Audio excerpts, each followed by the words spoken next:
Mainly, I'm going to be talking about a mouse model that we've used for quite some time and kind of reviewing some of the things that you can do with this mouse model. So for quite some time, I've been interested in the Nestin-GFP mouse model. It was originally designed to target and label neural progenitor cells in the mouse brain, particularly the cells in the dentate gyrus and the subventricular zone. And when the mouse was constructed, it was basically uses about 5 kb of the Nestin promoter gene, of the Nestin gene, and also contains the second intron. And so one question I've always been interested in is how is this transgene actually regulated? What's interesting is it's expressed across a number of different adult progenitor cells, and particularly in quiescent cells. And so the question is, how is this particular transgene regulated? It's been an interest of mine for a while. So when you look across this mouse, they've made a number of different versions of this mouse, including crossing onto nude mice. But when you look across a lot of the tissues, you can see that the transgene is expressed in a number of different cell types. And I won't go into every detail and every cell type, but it's pretty vast. And so this mouse model not only can be used for looking at satellite cells for which this transgene is actually expressed in, but a number of different progenitor cells across this mouse model. In fact, I just found out that the original maker of this mouse wrote a book about these mouse lines, and also there's active investigation in using it for understanding hair follicle stem cells. So some work we've done in Zipporah's lab is basically characterizing the expression of this transgene. And so we made a number of different crosses with different mouse models, in particular the MIF5 LAC-Z mouse. And you can see that the GFP expression driven by Nestin transgene is co-expressed with MIF5 LAC-Z. It's also co-expressed with PAX7, all the usual players for marking satellite cells. It also is expressed in satellite cells across different muscle groups, such as the diaphragm muscle, as well as in the tongue. And we've looked at a number of other different muscles as well. I won't get into the details there. So we've also looked at using the Nestin model to actually track satellite cells on individual myofibers in culture. We found across different muscles that for the most part, the transgene co-labels PAX7 positive satellite cells across the board. In particular, in EDL muscle, it's about 98% of GFP positive cells are also PAX7 positive. When we look at the MIF5 LAC-Z model, we found that there's actually about a number of cells where only GFP is expressed. We're still looking into the significance of why we see that particular discrepancy. But using the model, we've been able to look across myofibers during aging, which is another interest of mine. And so we're able to kind of look at the number of satellite cells that are on each fiber in both young and old animals, and be able to see what's happening to these satellite cell numbers. And we see a basic loss across both male and female mice. And what's interesting is when you start to look at the cross between the Nestin and the MIF5 LAC-Z mouse, you start to see that there's a particular loss of the LAC-Z positive satellite cells with age. So another interest of ours is being able to use this particular. Thank you, though. I'm really sorry. No. Oops. Am I still good here? Okay.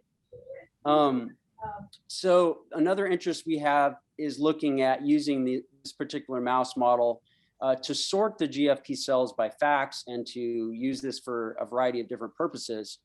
So what's interesting about this reporter is that when you freshly sort the cells, they're pretty intensely GFP, but over time in culture, they lose GFP expression. And so shown here is kind of what they appear like with a fresh sort And then over time in culture, you'll see a loss of GFP. Typically around, about 2 weeks in culture, you'll start to see that amidst the advanced myotubes that form in culture, you'll see the GFP expression start to return. And these GFP positive cells are also PAX7 positive and also MIF5-LAC-Z positive.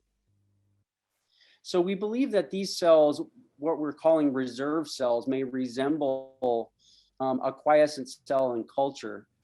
And interestingly, if we produce high density cultures and then resort these particular GF cells, they can produce another round of myotubes as well as another round of reserve cells in culture. And from here on, I'll call reserve cells the RCs.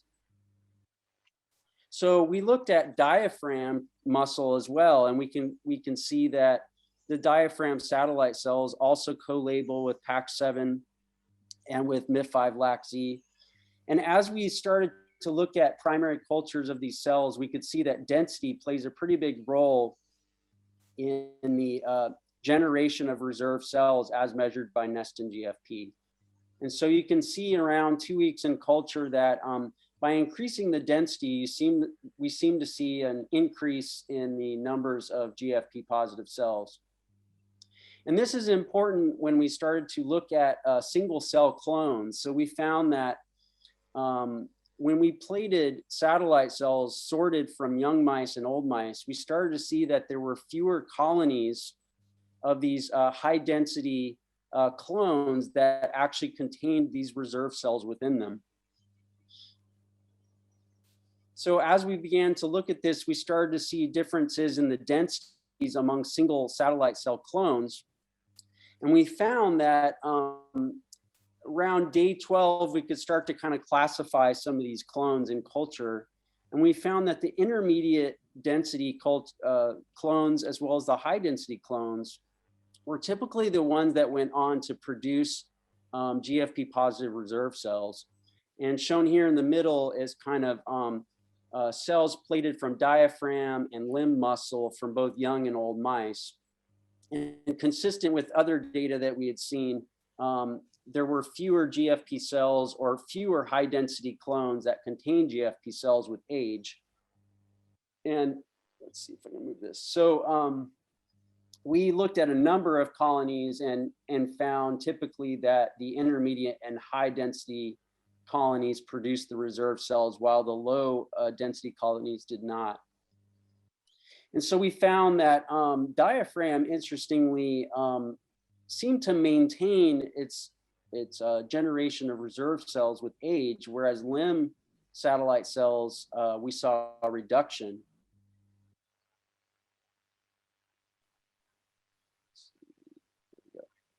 So another interesting thing that could be done with this mouse that could be further developed is using a coculture system.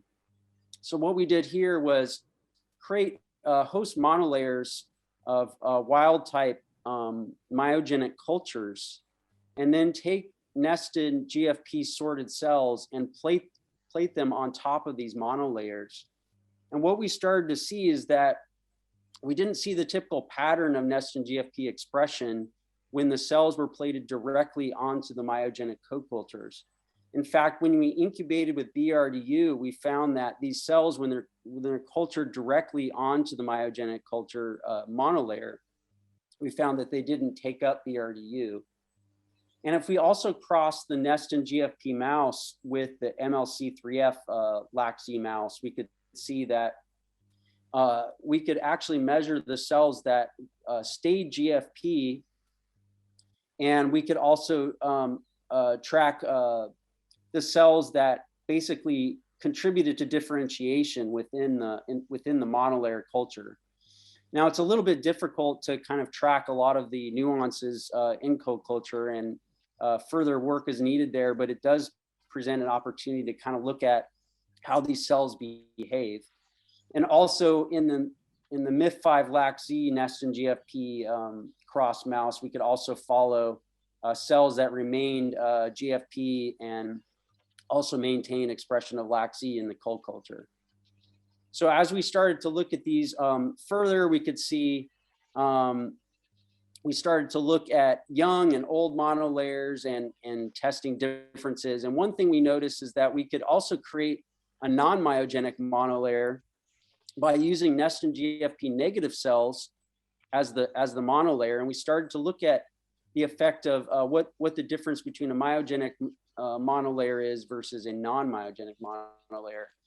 And what we found is that when these cells are plated directly onto a non-myogenic monolayer, they particularly begin to express more of the MLC LAC-Z and seem to differentiate at a greater level than when placed on a myogenic monolayer. So we've also looked at ways to co-express things with the sorted cells. So we've created lentiviral vectors that can express from the sorted cells. And interestingly, when we use the MSCV promoter to drive RFP in the Nestin-GFP positive cells, we started to notice that we get really robust differentiation of RFP positive myotubes. And amidst these, we have strong expression of GFP, but they don't appear to express RFP, which is very interesting. We have not really explored further, some of the mechanisms there. So just to kind of summarize some of the things that this model can be used for, and to understand more mechanistic behaviors of satellite cells in primary culture, we've shown that Nestin-GFP its detection seems to correspond with quiescence in culture. We've shown that diaphragm satellite cells typically produce a greater reserve pool than limb satellite cells.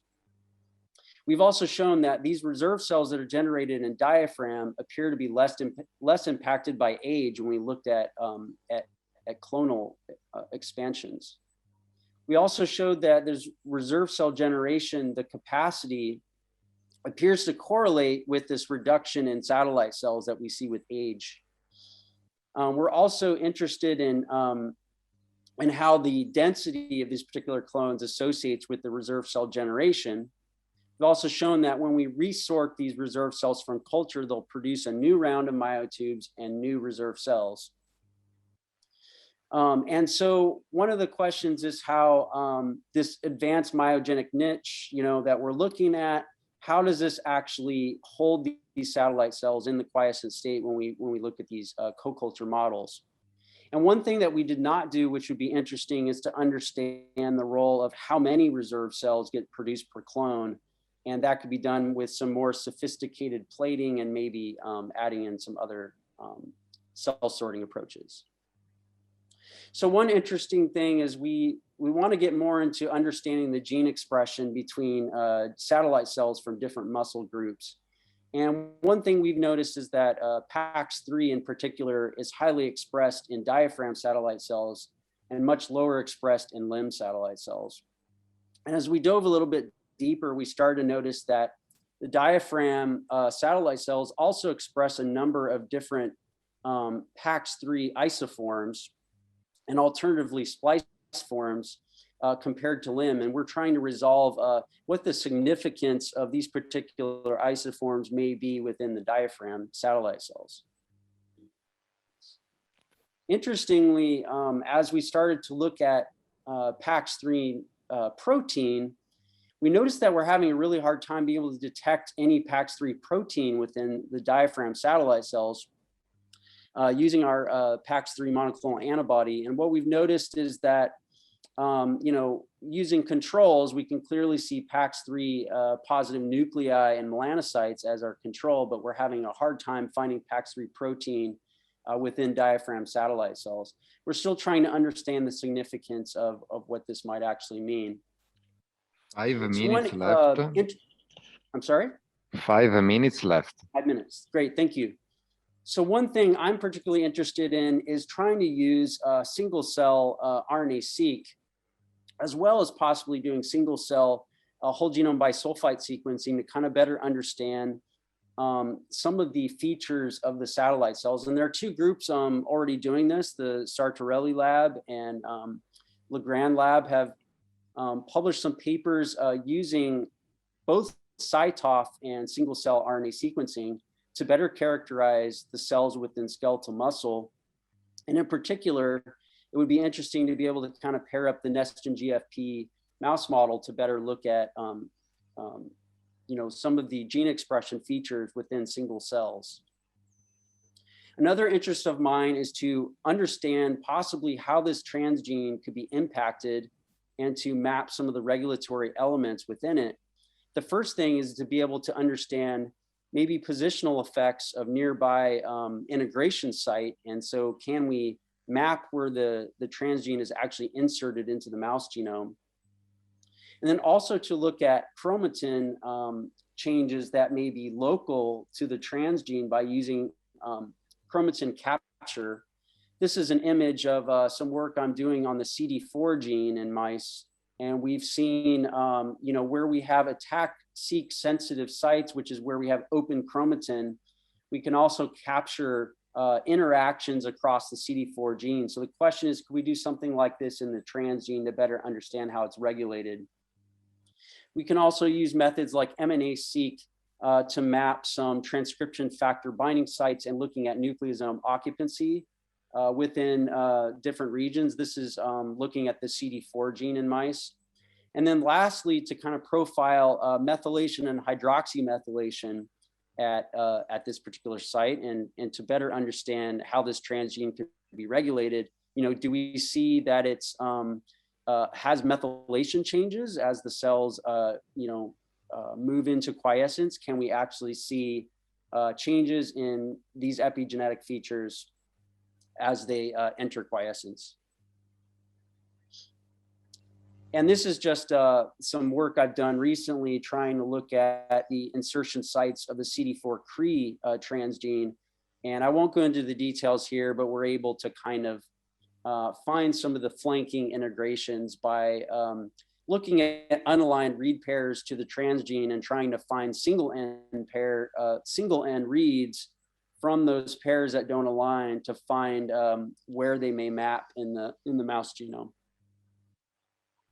Some other work that I'm very interested in doing that's also related to aging is trying to use computational means to understand the histology of human skeletal muscle. So this is some work I've done a few years ago. We found that there's an increase in type 1 cross-sectional area in human muscle.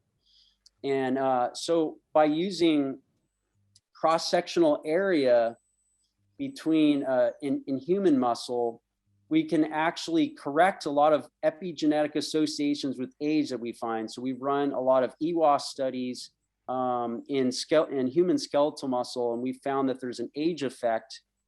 But by creating linear models that include cross-sectional area, we found that it vastly reduces the number of significant CPGs that are associated with age. And so what we believe is that by looking at the cross-sectional area, it has something to do with methylation patterns that may be very similar across nuclei within the same myofiber. And so we believe that we can use tools like this to create a digital histology of the skeletal muscle. I've actually been working also on this in human blood samples, so we can find epigenetic patterns in DNA methylation and find cell type specific patterns and use these patterns to actually deconvolute a blood sample and to get cell type estimates in that blood sample. And so could the same thing be used in human skeletal muscle to get a better idea about the number of satellite cells within a skeletal muscle? What I didn't mention is that when you correct for cross-sectional area in human muscle, you actually see the CPGs that remain are enriched in genes near neuromuscular junctions and satellite cell or muscle cell, stem cell specific genes. And so what this could be telling us is that this is correcting for the cross-sectional area, and then also could be telling us something about the numbers of cells that could be changing with age in human skeletal muscle. So I just want to wrap up with, I'm at Zymo Research in Irvine, California. And if anybody's interested in any NGS-based approaches or genomics, I can help you there. We also have an epigenetic clock that we offer for both human and mouse. So if you're interested in kind of getting a proxy for aging, this particular algorithm is very helpful to kind of understand how age can be impacted in a mouse model. I also have been using this blood deconvolution model for human, but you know, mouse versions could also be developed. And so the question is, could some work be done in human skeletal muscle to kind of look at those things that that I just discussed? So lastly, I'd like to just acknowledge the people, some key people that I've worked with over the years. And thank you to Zipporah, my previous postdoc advisor, for inviting me to present at this meeting, and for Ugo for organizing this meeting. Thank you. Thank you, Kenny. You have mellowed down since the years you were in my lab. You very respectful. It's a pleasure to hear you and see your progress. And I'm glad you have joined us today. Any questions to Kenny? I can tell you, if you wish to collaborate with him, this is not an advertisement for Zymo Genetics, but he's a very good colleague, and he goes to the end of the world on collaborations. Just so if in case you caught something good from here that you would like to approach him.